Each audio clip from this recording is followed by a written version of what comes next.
I started my career with aspirations to be a film and television actor. I was living in Los Angeles and taking acting class and going to auditions, and I got inspired to sing by listening to some friends talking about singing and saying, singing is an extension of your acting, and if you can sing, there's more work available to you. That didn't mean much to me until I started actually singing. I started studying with a voice teacher. And this guy was from the New York City Opera, and he had a really big voice, and he was really, really passionate about teaching. And I was just absolutely enthralled with what he was teaching me. And I noticed, I went from never singing before in my life to studying with an opera teacher, and he had done some Broadway music as well. So he got a lot out of my voice in a relatively short amount of time. I would say maybe 2 years. So I went from novice singing to semi-professional voice, and I could really hear and feel a difference. And it just lit a fire in me. I just realized that singing really truly was an extension of acting for me.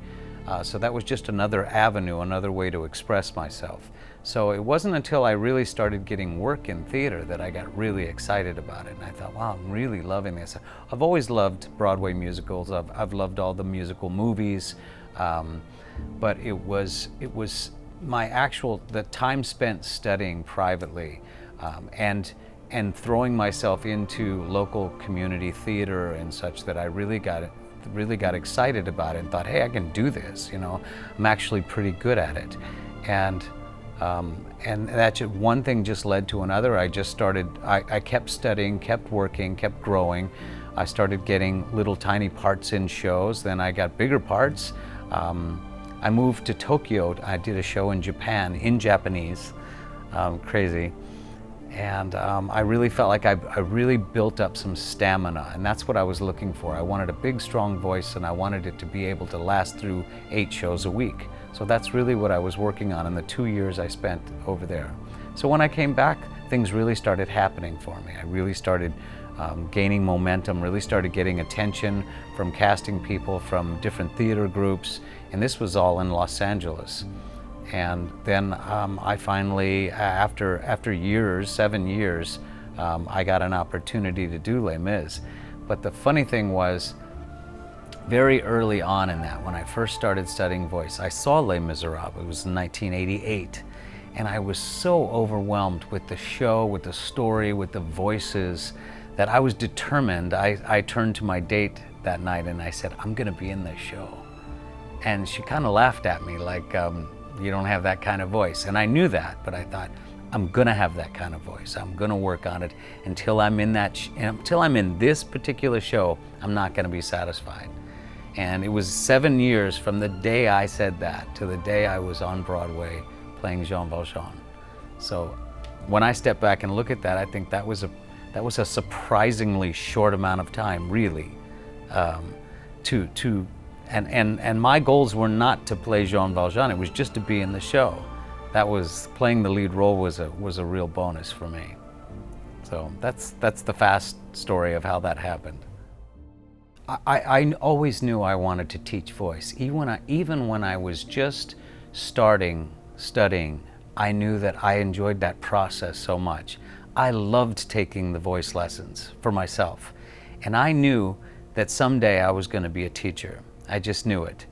And maybe having such a great teacher in the beginning of my career had something to do with that, because I understood the process. It was very clear to me.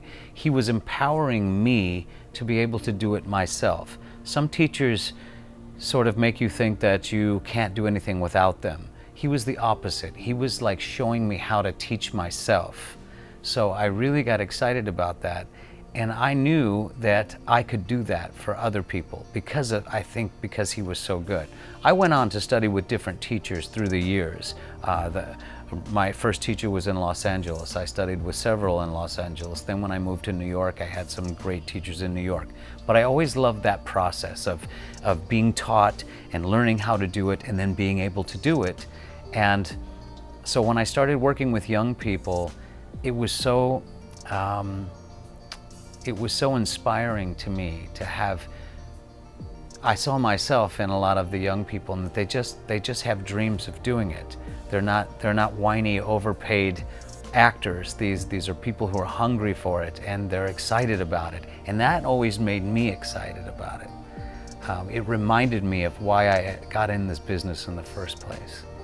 So anytime I work with a young person who really wants to do it, that fire is like reignited in me, and that keeps me young. That keeps me going. That keeps me driving. And I love the fact that I can help someone. Especially, I have adult students too, but especially the young kids. If they're inspired by what I'm teaching them, then I want to teach more. I want to give them more. I want to show them more. And I love hearing them, hearing their growth, hearing their the development of their voice, and knowing that I had something to do with that. It's very satisfying to me. I think one of the biggest things that I think any teacher can pass on to a student is confidence. We all know that confidence goes a long way, but it's not confidence without the talent. It's just belief in themselves, believing in the process, believing that they can do it. Amazing things happen for people when that happens. You know, when you can empower them that way. That's what I meant before. I felt empowered by my teachers. So when I help a young person develop their voice, I see the confidence grow in them. And that is so gratifying to me. And when I go and I get to see them perform, it's over. I mean, some of these kids could barely stand and sing in front of me the first couple lessons. You know, they're nervous, they're self-conscious about their own sounds, and getting them past that and getting them to connect to the actual joy of performing, of singing.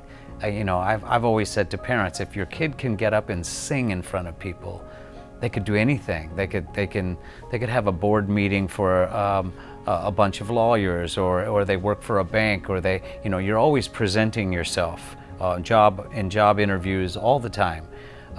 So to be able to sing in front of people and be confident in it is just a real milestone, I think, in most people's lives.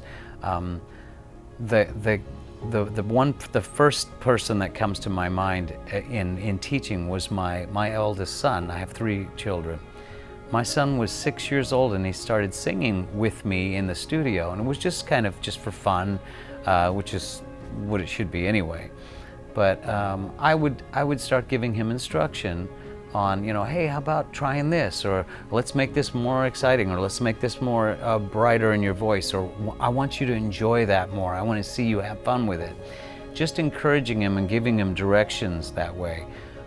He went in when he was 8 years old, and he landed the role of Chip in Beauty and the Beast on Broadway.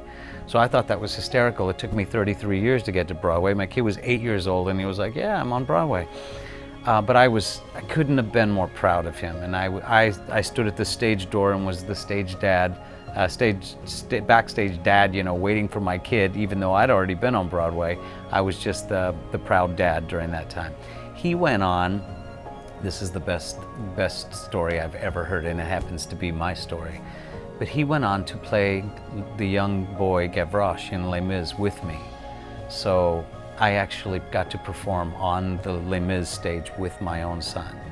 And that was absolutely thrilling. It's one of my favorite shows of all time. It's a great kid role to get to watch him do it.